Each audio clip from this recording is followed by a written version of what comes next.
நம்ம இன்றைக்கி பார்க்க போகிறது ஸ்பெஷலான ஒரு Bengali sweet recipe chamcham recipe தான்.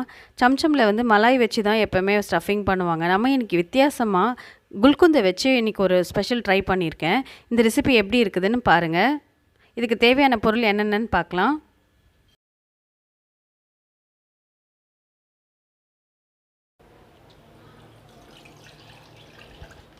இப்போ 1 லிட்டர் பால் எடுத்துருக்கோம். 1 லிட்டர் பால் எடுத்து பாத்திரத்தில் விட்டு காய வச்சிடலாம். இப்போ இதை தண்ணி எதுவும் இதில் ஆட் பண்ண வேண்டாம். அப்போ தான் ஸ்வீட் நல்லா டேஸ்ட்டாக கிடைக்கும் நமக்கு.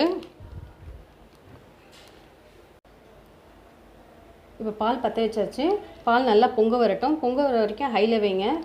பக்கத்தில் இல்லைன்னா சிம்மில் கூட வச்சுடுங்க. பால் நல்லா பொங்கிடுச்சு. பொங்க வந்த உடனே நம்ம ஆல்ரெடி வேவ் வாட்டர் நான் எடுத்து வச்சுருக்கேன் ஆல்ரெடி. இப்போ வேவ் வாட்டர் போட்டு தான் நம்ம வந்து பாலை திரிக்க போகிறோம். சிம்மில் வச்சுடுங்க. இப்போது ஃபஸ்ட்டு 1 ஸ்பூன் அளவுக்கு ஃபஸ்ட்டு விட்டுடுங்க. அது கொஞ்சம் நேரம் அப்படியே இருக்கட்டும். பால் கொஞ்சம் கொஞ்சமாக திரிய ஆரம்பிக்கும் பாருங்கள். இப்போ சென்னா தண்ணி தனியாக பிரிஞ்சிச்சு. ஜல்லடை வச்சுட்டு ஒரு மசின் கிளாத் வச்சு நம்ம இதை ஃபில்டர் பண்ணி எடுத்துக்கலாம். இந்த வேவ் வாட்டர் எப்போ வேஸ்ட் பண்ண வேண்டாம். நான் நிறைய ரெசிபீஸில் சொல்லியிருப்பேன். அது நம்ம எப்படிலாம் யூஸ் பண்ணலான்றது. மேலே வந்து கொஞ்சம் தண்ணி விட்டுக்கோங்க. ஸோ இது மாதிரி ஒரு கரண்டி எதாவது வச்சு நம்ம நல்லா இந்த தண்ணி நல்லா ஃபுல்லாக தண்ணி இல்லாத அளவுக்கு நல்லா வற்றி எடுத்துக்கோங்க. இதை ஒரு 15 நிமிஷம் அப்படியே கட்டி நம்ம தொங்க விட்டுடலாம் இந்த துணியை. இப்போ நம்ம 1 லிட்டர் பால் எடுத்திருக்கோம். 1 லிட்டர் பாலுக்கு வந்து 1 கப் அளவுக்கு சுகரே போதுமானதாக இருக்கும். 1 கப் அளவுக்கு சுகர் விட்டிங்கன்னா அதே கப் அளவுக்கு 2 கப் அளவுக்கு தண்ணி விடணும். இப்போ இதே மெஷர்மெண்ட் எடுத்துக்கலாம். இதுதான் கரெக்டான பதமாக இருக்கும். கொஞ்சம் கூடவோ கொஞ்சம் கம்மியோ பண்ணாவே நமக்கு வந்து டேஸ்ட் கரெக்டாக கிடைக்காது. இதை பற்ற வச்சிடலாம். நம்ம நல்லா சக்கரை கரையட்டும். இப்போ நம்ம தண்ணீர் நல்லா வற்ற விட்டது. சென்னாவை நல்லா உதிரியாக பண்ணிவிட்டு நல்லா நம்ம சாஃப்டாக பிசைய ஆரம்பிக்கணும். கிட்டத்தட்ட ஒரு 10 நிமிஷம் நல்லா உங்கள் பாம்லேயே வந்து நல்லா அழுத்தி விடுங்க. இப்படி போட்டு நல்லா அழுத்தி விடுங்க. டேபிள் டாப்பில் போட்டு பண்ணாலும் ஓகே, தட்டிலே வச்சு பண்ணாலும் ஓகே, எதில் வேணாலும் பண்ணலாம். நம்ம வந்து நல்ல சாஃப்டாக சப்பாத்தி மாவு பதத்துக்கு நல்ல சாஃப்ட் டவ்வாக நம்ம கொண்டு வரணும். இதை அப்போ தான் நம்ம சாப்பிடும் போது ஸ்வீட் வந்து நல்லா வெடிப்பிடாமலேயும் இருக்கும், சாஃப்டாகவும் இருக்கும், டேஸ்ட்டாகவும் இருக்கும் நமக்கு. இது நல்லா இப்படி இது நல்லா டவ் மாதிரி நல்லா பண்ணியாச்சு. மாவு மாதிரி மாவு பதம் நல்லா வந்துடுச்சு. இப்படி நல்லா அப்படி உருட்டி எடுத்துகிட்டு நல்லா பால் மாதிரி பண்ணிவிட்டு நல்லா ஜென்டலாக ப்ரெஸ் பண்ணுங்க.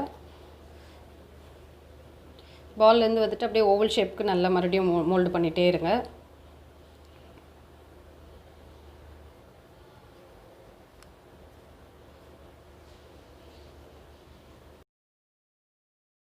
சுகர் நல்லா கரைஞ்சிடுச்சு. இப்போ வந்து நம்ம வாசனைக்காக ஒரு டீஸ்பூன் அளவுக்கு ஏலக்காய் தூள், நல்லா பவுட்ரு பண்ண ஏலக்காய் தூள் ஆட் பண்ணிக்குவோம். கூடவே ரோஸ் வாட்டர் இல்லை ரோஸ் எசன்ஸ், நான் இன்றைக்கி ரோஸ் வாட்டர் தான் ஆட் பண்ணுறேன். ரோஸ் வாட்டர் ஒரு 2 ஸ்பூன் அளவுக்கு ஆட் பண்ணிக்கோங்க. இது இல்லைனாலும் ஒன்றும் பிரச்சனை இல்லை. ஏலக்காய் தூள் போட்டோன்னா அந்த ஏலக்காய் தூளே அந்த வாசனையே நல்லாயிருக்கும். நல்லா கிளறி விடுங்க. இப்போ இது வந்து 1 ஸ்ட்ரிங் வரணும் அந்த பதம்லாம் எதுவுமே கிடையாது. நல்லா சக்கரை கரைஞ்சால் போதும். சக்கரை கரைஞ்ச உடனே கொஞ்சம் ஹையில் வச்சிங்கன்னா நம்மளுடைய இதுவை எடுத்து போட்டுடலாம். கொஞ்சம் நல்லா இப்படி கொதிக்கிற வர மாதிரி தெரிஞ்சதுன்னா உடனே சிம் பண்ணிவிடுங்க. நம்ம யூஸ் பண்ண 1 லிட்டர் பாலில் வந்து இந்த சேம் சைஸ் அளவுக்கு இருக்கிறதுல வந்து நமக்கு 6 பீசஸ் கிடச்சிருக்குது. நம்ம அந்த யூஸ் பண்ணியிருக்க சென்னா வச்சு நம்ம பண்ணதில் 6 பீசஸும் இந்த குட்டி பீஸு ஒன்று கிடச்சிருக்கு. ஸோ இப்போ இது எல்லாத்தையும் எடுத்து நம்ம ஷேப்பாக இந்த மாதிரி பண்ணி எடுத்துக்கலாம். சம்சமுக்கு வந்து எப்போவுமே சிலிண்ட்ரிக்கல் ஷேப்பாக தான் இருக்கணும். இப்போ நம்ம இந்த சுகர் சிரப்பில் வந்து இதை போட்டு எடுத்துடலாம். கொஞ்சம் அகலமான பாத்திரமாக எடுத்துக்கோங்க. அப்போ தான் இது வேகும் போது double the times shape change ஆகும்.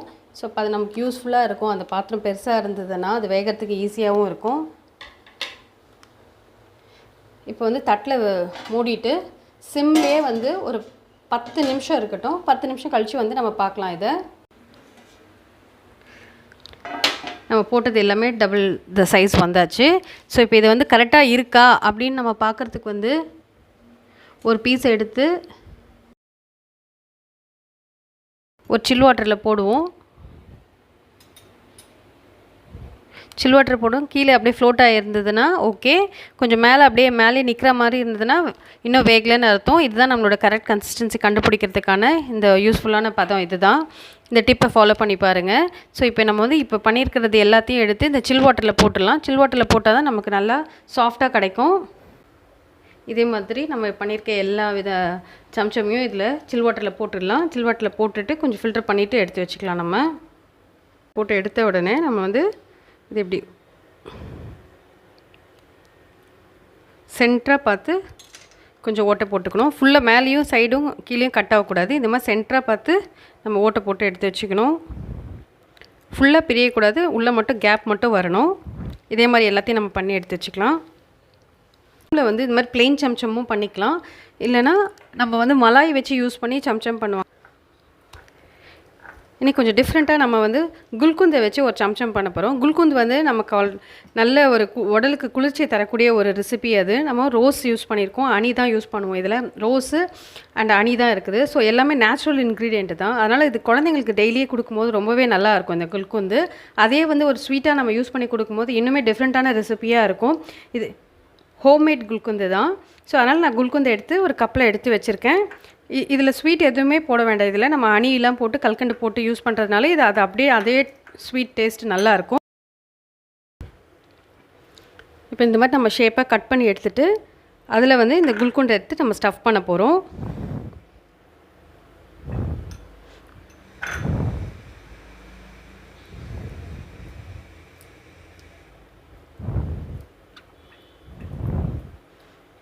இது கண்டிப்பாக உங்களுக்கு கடையில் கூட இந்த ரெசிபி கிடைக்காது உங்களுக்கு, குல்குந்த் வச்சு சம்சம்.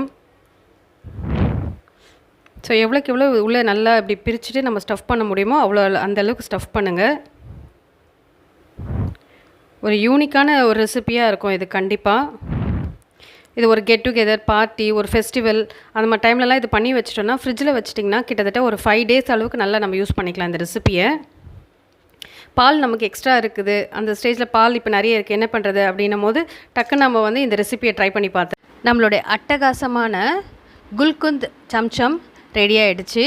இதை சர்வ் பண்ணிவிட்டு நம்ம ரொம்பவே ப்ரைடாக ஃபீல் பண்ணலாம். இது கண்டிப்பாக கடையில் கிடைக்கக்கூடிய ரெசிபி கிடையாது. இதை ஒரு தடவை உங்கள் வீட்டில் ட்ரை பண்ணி பாருங்கள். கண்டிப்பாக இது யூனிக்கான ரெசிபியாக இருக்கும், உங்களுக்கு எல்லாருக்குமே பிடிச்ச ரெசிபியாகவும் இருக்கும். நீங்கள் எல்லோரும் ட்ரை பண்ணி பார்த்துட்டு எப்படி இருந்ததுன்னு சொல்லுங்கள். இல்லை வேறு ஏதாவது வேரியேஷன்ஸ் பண்ணலான்னா அதுலேயும் கமெண்ட் செக்ஷனில் கொடுங்க. நம்ம அடுத்த ரெசிப்பியில் இதே மாதிரி ஏதாவது டிஃப்ரெண்ட்டான ரெசிபியை ட்ரை பண்ணி பார்ப்போம்.